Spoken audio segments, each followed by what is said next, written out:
जय हिंद दोस्तों, आप सभी लोगों को नमस्कार। आप सभी लोगों का मेरे YouTube चैनल मैथ बाय चंद्र सर पे स्वागत है। ठीक है, देखिए आज का टॉपिक हम लोग का बहुत ज़बरदस्त है। सम एप्लीकेशन ऑफ ट्रिग्नोमेट्री, त्रिकोणमिति के कुछ अनुप्रयोग, क्लास 10th का। इसी को हम लोग बोलते हैं हाइट एंड डिस्टेंस। इसी को क्या बोला जाता है? हाइट एंड डिस्टेंस भी बोला जाता है, ऊंचाई और दूरी। Height and distance, height and distance इसको बोला जाएगा। हिंदी में क्या बोलेंगे? ऊंचाई और दूरी। ठीक है, इससे एग्ज़ाम में 6 नंबर का सीबीएसई बोर्ड के एग्ज़ाम में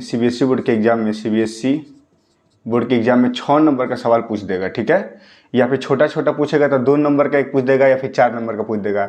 यूपी बोर्ड के एग्ज़ाम में 5 नंबर का सवाल पूछ सकता है, 4 नंबर का सवाल पूछ सकता है। मतलब इसका मतलब ये हुआ कि यूपी हो चाहे सीबीएसई बोर्ड हो, दोनों में ही क्या होगा कि बड़ा बड़ा क्वेश्चन इस वाले चैप्टर से बड़ा नंबर का, यानी कि 4 नंबर, 5 नंबर, 6 नंबर का सवाल पूछा जा सकता है, बनता है। ठीक है, छोटा क्वेश्चन नहीं बनेगा, एमसीक्यू नहीं बनेगा, 1-2 नंबर का नहीं बनेगा। बनेगा तो 5 नंबर, 4 नंबर, 6 नंबर में बनेगा, चाहे सीबीएसई हो चाहे यूपी। हाइट एंड डिस्टेंस को बोलते हैं। चलिए हम लोग इसको पढ़ते हैं। ठीक है, अब बहुत आसान है। ठीक है, बहुत आसान है, ज़्यादा हार्ड नहीं होता है। ठीक है, तो ये सब मैं मिटा देता हूँ। सीबीएसई यूपी सब लिखा हुआ है, इसको हटाया जाए। यहाँ पर मैं लिख देता हूँ बस 6 नंबर फिक्स, 6 फिक्स। ठीक है, 6 फिक्स, 6 नंबर फिक्स हो गया भाई आप लोग का। तो चलिए यहाँ पर हम लोग देखा जाए, 2 चीज़ होता है। यहाँ पर मान लीजिए कि कोई मीनार है, ऐसे बनाइए मीनार।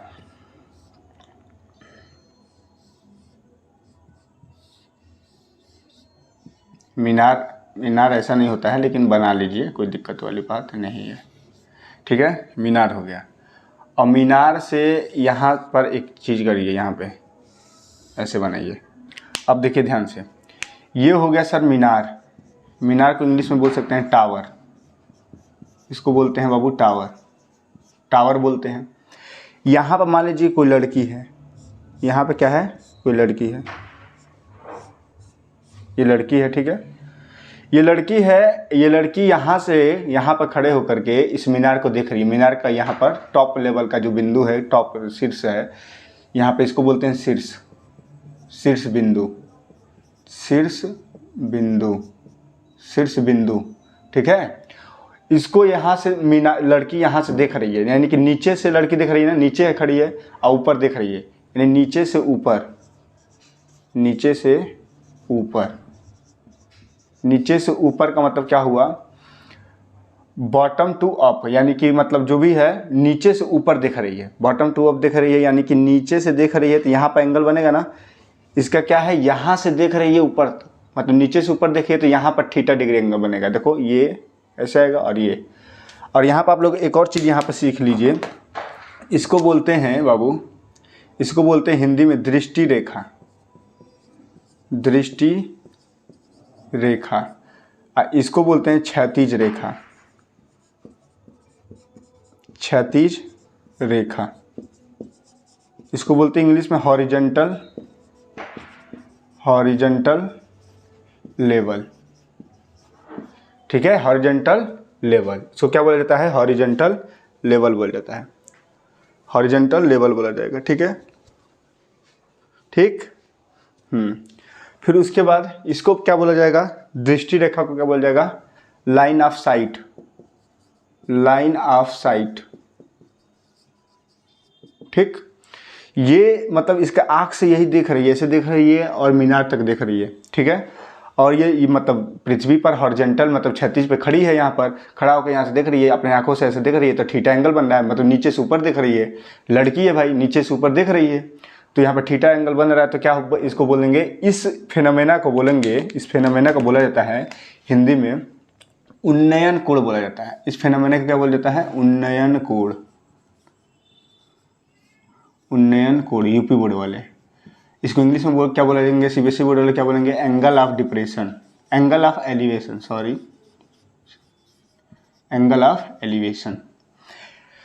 उन्नयन, नयन का मतलब होता है आँख से देखना, उन्नयन का मतलब नीचे से ऊपर देखना, ऊपर की उन्न, उन्न मने ऊपर से ऊपर तक देखना। ठीक है, तो नीचे से ऊपर तक देखना क्या बोलते हैं? उन्नयन को बोलते हैं एंगल ऑफ एलिवेशन, इसको बोला जाता है। इस वाले फिनोमेना को बात समझ में आ गया नहीं आ गया? नीचे से ऊपर देखेगा तो क्या बोला जाएगा? उन्नयन को एंगल ऑफ डिप्रेशन बोला जाएगा। ठीक है, अब यहाँ पर देखिए,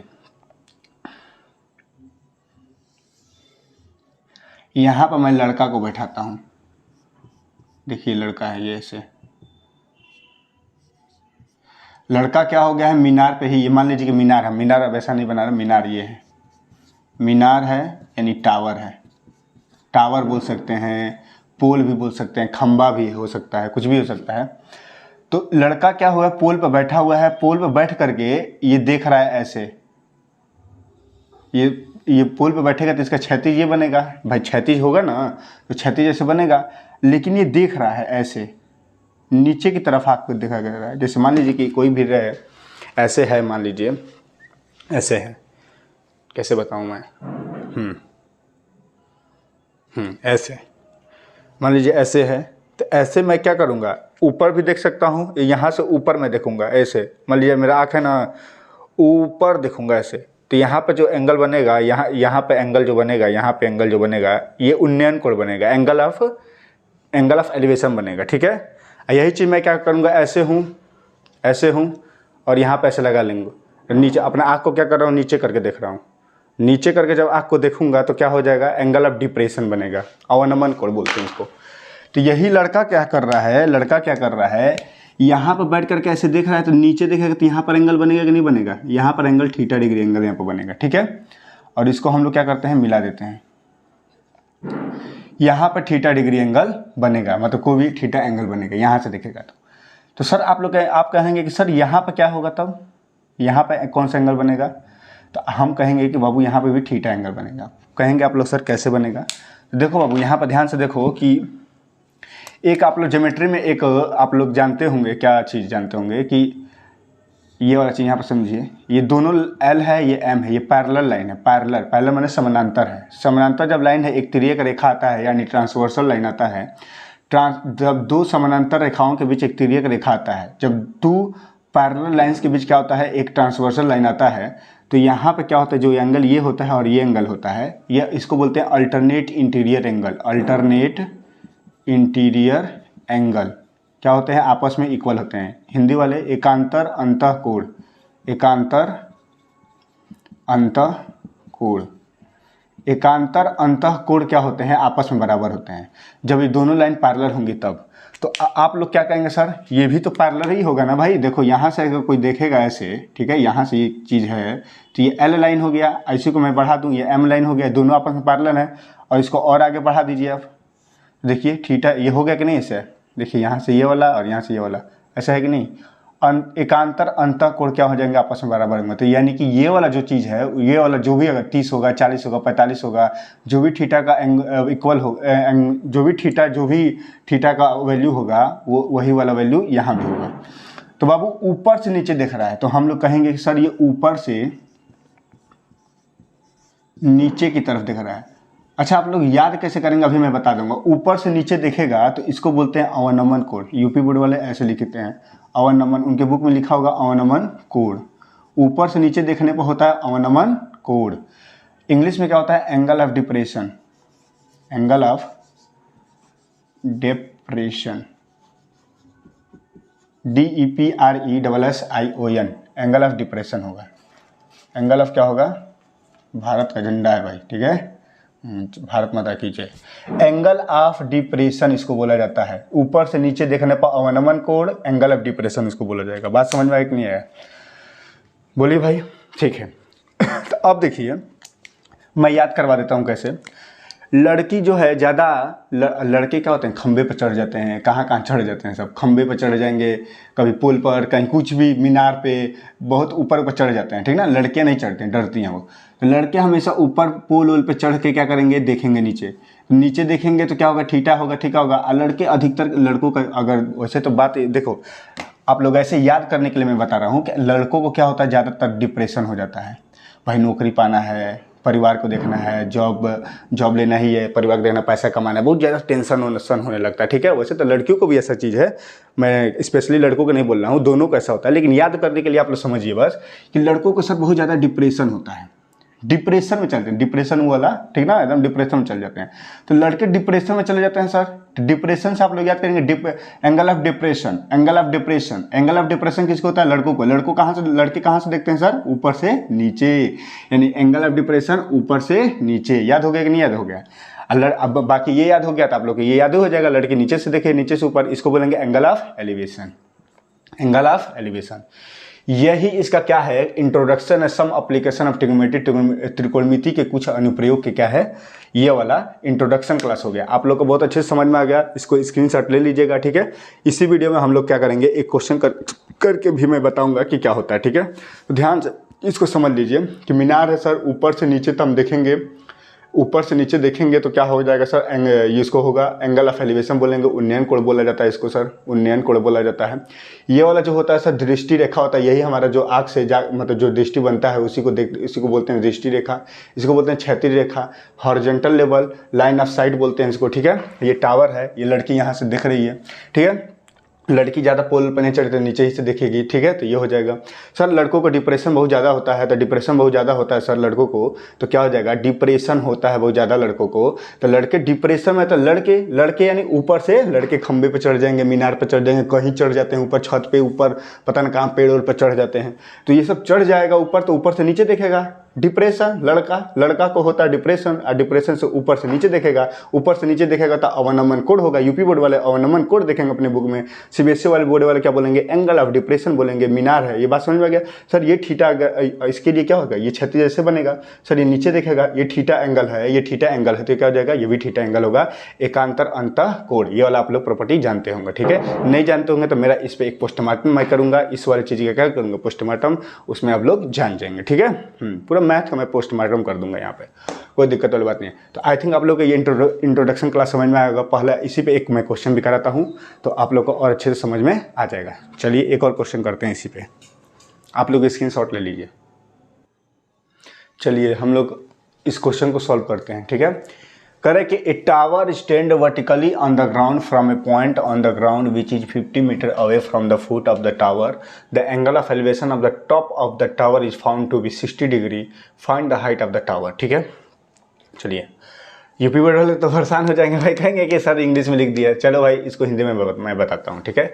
करें ए टावर स्टैंड वर्टिकली, एक मीनार है जो कि वर्टिकली यानी कि इस तरह, वर्टिकली का मतलब होता है ऐसे, ठीक है। हाँ, ऊर्ध्वाधर क्या बोलते हैं, ऊर्ध्वाधर, ऊर्ध्वाधर। वर्टिकली को हिंदी में बोलते हैं, आप लोगों के बुक में लिखा होगा। अरे एनसीईआरटी बुक हिंदी इंग्लिश में सबसे मत, तो उसमें देख लीजिएगा, एग्जाम्पल नंबर फर्स्ट है ये, एग्जाम्पल नंबर फर्स्ट, त्रिकोणमिति के कुछ अनुप्रयोग, एनसीईआरटी बुक का एग्जाम्पल नंबर फर्स्ट है। तो ऊर्ध्वाधर होता है, ऊर्ध्वाधर, जो भी ऊर्ध्वाधर तो लिख लेना भाई, ठीक है। हाँ, ऊर्ध्वाधर, नहीं तो गलती लिखा जाएगा तो चिल्लाने लगोगे। कि ए टावर स्टैंड वर्टिकली, एक मीनार है जो ऊर्ध्वाधर इस तरह खड़ा है, ऑन द ग्राउंड, ग्राउंडे पर टावर खड़ा होगा। तो भाई यहाँ पर हम लोग देखते हैं, ये ग्राउंड बना लो यहाँ पर, और ग्राउंड पे क्या हुआ है, एक टावर ऐसे खड़ा हुआ है, ठीक है, on the ground. From a point on the ground which is 50 metre away, कह रहा है कि ग्राउंड से 15 मीटर अवे, मतलब 15 मीटर दूर। मान लो ये ग्राउंड हो गया, ग्राउंड से 15 मीटर दूर, यानी 15 मीटर दूर, यानी यहाँ से यहाँ तक की दूरी, यहाँ से 15 मीटर दूर हो गया, ठीक है।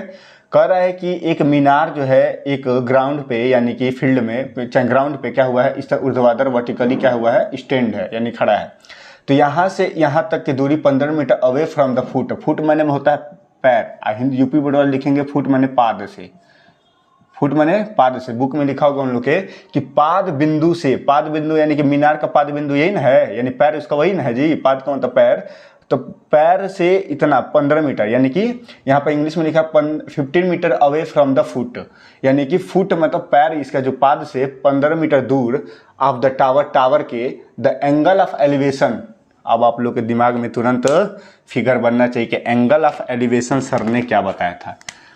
यहाँ पर देखो angle of elevation, angle of elevation, elevation का मतलब हो जाएगा डिप्रेशन, तो ऊपर से नीचे लड़का देखेगा ना, डिप्रेशन लड़का ऊपर से नीचे, लेकिन एलिवेशन है तो लड़की देखेगी नीचे से ऊपर, नीचे से ऊपर देखेगी, तो यहाँ पर एंगल बनेगा। Angle of elevation of the top of the tower, tower का जो टॉप है, टावर का जो शीर्ष है, बिंदु है, top of the tower, angle of elevation कितना बन रहा है, is found to be 60 degree. कितना पाया गया, 60 डिग्री पाया गया, 60 डिग्री पाया गया। तो find the height of the tower. तो कह रहा है कि ये टावर है, टावर का मान लीजिए कि हाइट ये होगा, ये ए हो गया, ये बी हो गया, ये सी हो गया, देखिए ये बहुत फर्जी सवाल है, देखो ये कितना आसान से 60 डिग्री है सर, ये 15 दिया है तो अच्छा बताइए ये अगर एंगल थीटा आप मान लिए 60 डिग्री, तो 60 डिग्री के हिसाब से ये क्या हो जाएगा परपेंडिकुलर, ये क्या हो जाएगा बेस, ये हो जाएगा लंब, ये हो जाएगा आधार, लंब आधार, लंब बटा में आधार के कौन सा ट्रिग्नोमेट्री रेशियो देता है, tan देता है, tan का फार्मूला है ना, तो tan ले लीजिए। तो tan 60 डिग्री बराबर क्या हो जाएगा बताइए, ए बी अपॉन में क्या हो जाएगा बाबू, बी सी हो जाएगा, ए बी अपॉन में क्या हो जाएगा बी सी। ये बात समझ में आ गया सर। ए बी का वैल्यू कितना है, ये तो ए बी क्या है, हाइट ऑफ द टावर है, height of the tower, height of the tower कितना मानते हैं, मान लीजिए एच मान लिए, ठीक है। बी सी का वैल्यू कितना है 15 मीटर, ठीक है। अब आप लोग को मैंने वैल्यू याद करवाया था ट्रिग्नोमेट्री का, मेरा दूसरा लेक्चर, ट्रिग्नोमेट्री का दूसरा लेक्चर, सारा वैल्यू मैंने याद किया था। tan 60 डिग्री का वैल्यू होता है √3, एच अपन क्या हो जाएगा 15, तो एच बराबर हो जाएगा बाबू, यहाँ से क्रॉस मल्टीप्लिकेशन करेंगे तो 15√3, यही क्या है आंसर दिया है। अगर ये आंसर नहीं देता तो √3 का वैल्यू रख देते हैं, √3 का वैल्यू होता है 1.732, इसका वैल्यू रख देंगे, लेकिन एग्जाम्पल में यही आंसर दिया है। तो ये ऐसा ही क्वेश्चन लगा, ये तो बहुत छोटकू सा सवाल है, क्या है छोटकू सा सवाल है, लेकिन इससे भी बहुत बड़ा बड़ा, ये तो 2 नंबर में सवाल पूछेगा, इससे भी बड़ा बड़ा 6 नंबर 7 नंबर का एनसीईआरटी का जो एक्सरसाइज है उसमें 15 से 16 सवाल दिया है। इसमें दिखाते हूँ मैं कितना सवाल दिया है, देखिए ये किताब है एनसीईआरटी का, और इसमें एग्जाम्पल दिया है टोटल 7, और 9.1 एक्सरसाइज में 16 सवाल है, और 16 का 16 सवाल बहुत ही बेस्ट है, 1 नंबर का। अगर ये कोई करके चला गया ना बाबू तो आराम से 5-6 नंबर का उसका काम हो जाएगा। केवल 9.1 एक्सरसाइज करके चले जाओगे ना तो उतना काम हो जाएगा। तो मैं एक क्वेश्चन 16 है, एक वीडियो में 2 से छोटा छोटा क्वेश्चन है तो एक वीडियो में 2 सवाल करवा दूंगा। और बड़ा बड़ा जो सवाल है, जैसे कि ये बड़ा सवाल है, ये वाला, ये 11 नंबर का सवाल, ये बैलून वाला सवाल, और जो बड़ा सवाल है उसको एक वीडियो में मैं निपटा दूंगा आराम से। तो ये मैं पूरा बना दूंगा, कोई दिक्कत वाली बात नहीं है। आप लोग अच्छे से, आप लोग समझ में आया होगा। कई लोगों को समझ में आएगा सर tan क्यों लिए, tan इसलिए लिए बाबू क्योंकि यहाँ 15 मीटर ये है और ये लंब है, भाई थीटा मानेंगे तो लंब होगा, या आधार होगा, परपेंडिकुलर होगा, बेस होगा। तो परपेंडिकुलर हमको ये पता करना है ना, तो इसको पता करना है, तो ये परपेंडिकुलर पता करना है, और आधार दिया है, यानी लंब दिया है, लंब है और लंब पूछा है, आधार दिया है। तो भाई लंब आधार का कौन सा अनुपात होता है, किसका देता है, tan देता है, तो इसलिए मैं tan लिया। अगर हमको ये दे देता, ये दिया है और ये कड़ पूछ देता, तो कड़ बटा में आधार, कड़ बटे में आधार यानी सेक ले लेते, कुछ भी ले लेंगे। तो इसमें कोई घबराना नहीं है, जब हम क्वेश्चन करवा देंगे तो आप लोगों को समझा देंगे। तो आई थिंक आप लोग को ये क्वेश्चन समझ में आ गया होगा। अगर थोड़ा भी समझ में आया तो आप लोग लाइक करिए, शेयर करिए, कमेंट करिए। अगर आप लोग को समझ में नहीं आता, चाहे आप लोग कोई भी एनसीईआरटी का कोई भी सवाल पूछना चाहते हैं, तो कमेंट बॉक्स में कहिए कि 8.1 का, 9.7 का, 2.1 का ये क्वेश्चन बता दीजिए सर, तो उस पर वीडियो मैं बना दूंगा और बता दूंगा। जिसका डाउट रहेगा उसका नाम भी ले लूँगा कि हाँ ये लड़का क्वेश्चन पूछा है। तो आप लोग पूछते हैं नहीं तो बताऊँगा क्या, तो वैसे मैं पढ़ाऊँगा धीरे धीरे, लेकिन आप लोग पूछिएगा, ठीक है। चलिए ठीक है, बाय, ऑल द बेस्ट। अब भाई इंडिया पहुंच गया है फाइनल में, ठीक है, इंडिया फाइनल पहुंच गया है और ऑस्ट्रेलिया भी फाइनल पहुंच गया है। अब हम लोग को छठ पूजा के दिन यानी कि संडे को ज़बरदस्त मैच होगा भाई। इंडिया एक तरफा जीतेगा, ठीक है, कोई दिक्कत वाली बात नहीं है, ठीक है, ऑल द बेस्ट, बाय।